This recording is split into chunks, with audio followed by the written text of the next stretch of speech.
Hi everyone, it's May from New York. As we approach the end of the year, I've been reflecting on how time really flies.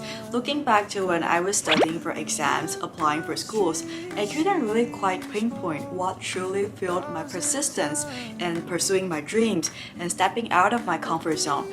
Many of you, especially who are contemplating on studying abroad, have been asking me how do I embark this journey after a few years of working experiences. How do I enhance my English proficiency as a girl who was basically born and raised in Taiwan? So in this segment, I will be sharing some personal stories and useful tips of what kind of English platforms and free resources that I've been utilizing. So I hope you'll find this video insightful or helpful to you. First and foremost, I believe it all stems from a hidden desire since my childhood. Always been intrigued by foreign cultures and have had a passion of connecting people from different cultural backgrounds. A turning point occurred during my sophomore year at National Taiwan University. I was applying for UC Berkeley summer session while nearly all of the NTU students were staying in the same dorm. I was allocated to the international house, providing me with more opportunities to connect with international students. Initially, to be frankly, I felt a bit overwhelmed because I always think that I'm a shy, introverted person. Initiating a conversation, especially in English, wasn't my thing at all.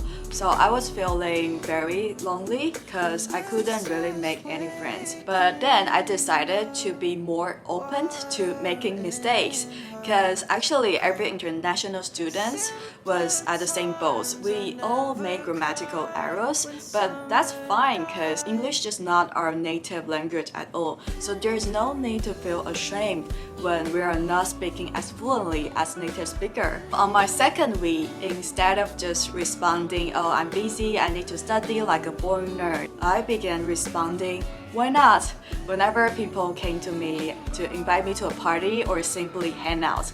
So that was the moments that I started to make a lot of foreign friends. As I became more open-minded, that was the time I broke through my shyness and formed a group of foreign friends.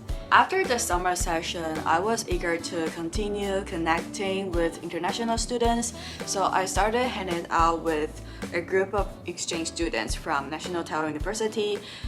So they are mostly European girls from Holland or Germany. To conclude, the foreign experiences and some memorable family trips made me realize that we are living in a global world. Constraining myself to the same city, same country wasn't serving me anymore. I knew that I would regret if I don't make the change at a perfect timing. Ultimately, this became my strongest motivation during my application process. So when choosing the program, I consider three factors. First of all, the program should be aligned with my interests and passions. Secondly, it should be beneficial to my future career. Although I couldn't really articulate what I'm going to do in the future, but in this phase, I feel like I need to enhance my business-related knowledge. And thirdly, the city itself would offer experiences that I might enjoy. Because if I'm staying in the city for 1 or 2 years, I should feel comfortable and at ease living in the city. And I think during the application process, a very important part is to know yourself. What is your strength and what is your weakness? I'm not good at math since I was young, and I've never been a fan of it from a young age.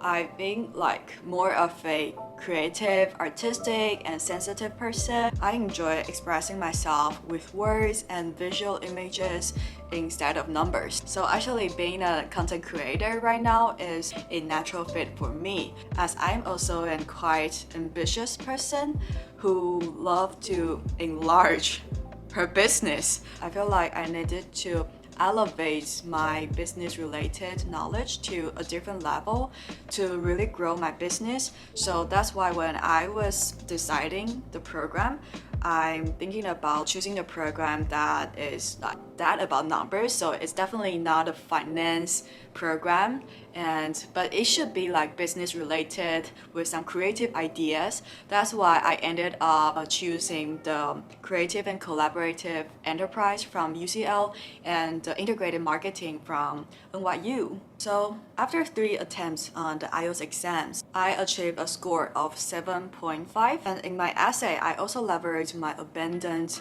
working experiences as a content creator and my academic accomplishments in cultural anthropology. Although I applied to 3 schools totally, including LSE, but I got rejected very soon, probably because of my low GPA. I was still very fortunate to receive offers from both NYU and UCL. So for the results, you guys know that I ended up choosing NYU.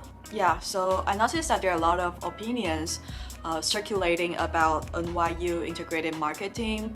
The requirements are apparently not as high as Stern's or other prestigious NYU departments. However, the bar is steadily rising, especially in recent years due to fierce competition. In my personal experience, I didn't receive a response until I scored 7.5 on my IELTS exam. And also from this year, they introduced the Kira Talent Show.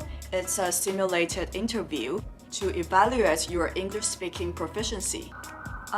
So after entering the program, I actually loved the professors in NYU, and I found that most of my classmates are from prestigious schools all around the world. Yeah, of course, like there are a lot of students from China. I think the ratio is around 70%. Like 70% are from China, 30% are from other countries. I found them really friendly, and in our group discussion, there's always 1 or 2 international students, so we are still forced to speak in English when we are discussing the group works. Yeah, all in all, I really like the courses in integrated marketing. I feel like I've always been just using my intuition when creating content, but when it comes to a more professional knowledge, I feel like this is a course that is pretty wholesome and very comprehensive. In the second part, I will be sharing the tips of how I elevate my English ability. And first of all is create opportunities that you can speak English. You might have to step out of your comfort zone to make foreign friends. If you don't really have that chance, you can also find a non-English speaking foreigners, so that you have to force yourself to use English to communicate with each other. If you truly don't have the chances of making foreign friends, I think it's also great to go on the English learning platforms like Amazing Talker. There is one-on-one English tutors. When I was preparing for my English IELTS exams, I was practicing my English with 2 tutors. One is a Canadian and one is a Filipino. Averagely, I arrange 3 English speaking classes per week, and that truly helped me a lot of sounding more like a native speaker and also expressing myself better with more confidence. The second tip I found very helpful is to try your best to immerse yourself in an English speaking environment. That means spend some time each day to read English books that you are interested in, listening to English podcasts, reading international news.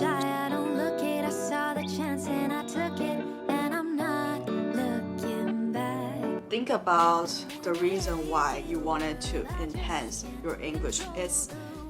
It's not just for exams. Your true goal is to sound and to maybe act like a native speaker, right? You have to try your best to put yourself in the environments that you are cultivating a English speaking mindset. It doesn't have to take too long. For instance, you might be commuting to school, to work, or I love listening to English podcasts when I was training or when I was walking the dog.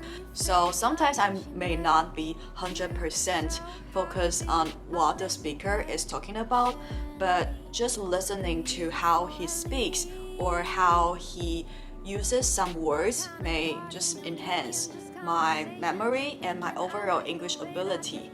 And sometimes just copying what he or she says, like a shadowing. It's proven that shadowing in English It's one of the best ways to improve your English as it helps improve pronunciation and vocabulary. Given that AI is truly a hot topic nowadays, I couldn't help introducing an AI-enabled English app that have been helping me to improve my English and day-to-day conversations. And this app is called Elsa. Let me give you a brief introduction. Elsa is a Google-backed company based in Silicon Valley. Since its official launch in 2016, it has helped 13 million users in all over the world to improve their English speaking skills. Now, let me share why I highly recommend this app. First of all, I really like their clean and intuitive layout. It just looks super nice and very user-friendly, making me feel motivated to enter the app again and again. Secondly, which is the most important part, is that Elsa offers different categories such as small talks, work and career, relationships, allowing users to simulate in various real-life scenarios. Yeah, it's great to finally meet you in person. Yes, I usually buy mine at the pharmacy back home. They might sell it at pharmacies here as well. So whether you're ordering a coffee at a cafe or just engage in casual conversations with a friend, studying for exams or seeking for a job, Elsa provides a wide range of tools and fun activities that only takes you 10 minutes for each day to help you improve your English in a carefree manner. Nice to meet you. Nice to meet you. Nope. My parents were busy with work and just wanted one kid. No, my parents were busy with work and just wanted. Well, I've been using Elsa for a few weeks already. In my experiences, I definitely downloaded other apps before, but Elsa is the first English learning app that made me stay that consistent. Using Elsa is literally like opening a whole new world to me. I feel excited to dedicate a few minutes to practice my English with Elsa, and I did notice myself a major difference and a significant improvement since I started using Elsa. I'm super delighted to announce my partnerships with Elsa. So if you are interested in checking Elsa out, feel free to click the first link in the description box or just simply scan the QR code you see on the screen to download Elsa for free and to get 7-day free membership for free. Furthermore, if you want an amazing discount of getting 70% off of the Elsa Pro membership, be sure to click the second link in the description box. Enjoy! So moving on to my advice for people who are contemplating studying abroad, because everyone's goal is so different, right? I couldn't really give you a very specific advice that may help everyone. But I'd like to say that listen to your true voice. Don't be steered away from other people's opinions. Maybe there will be someone that talks negatively about you or don't really understand your pursuits and want you to give up. But you have to hold on. You have to keep your faith, because if you don't try your 100% best, how do you know that you will achieve it or not? Don't leave yourself in regrets. That is the thing that I've been telling myself. If you have the ambition, if you have the drive, you gotta do it. You gotta fulfill your dream, because this is your fucking own life. I knew you will get through this. You will break through your obstacles. You will get what you want. And thanks for watching this video. And I hope everything will go well on yours. Good luck! I hope to see you next time. Bye!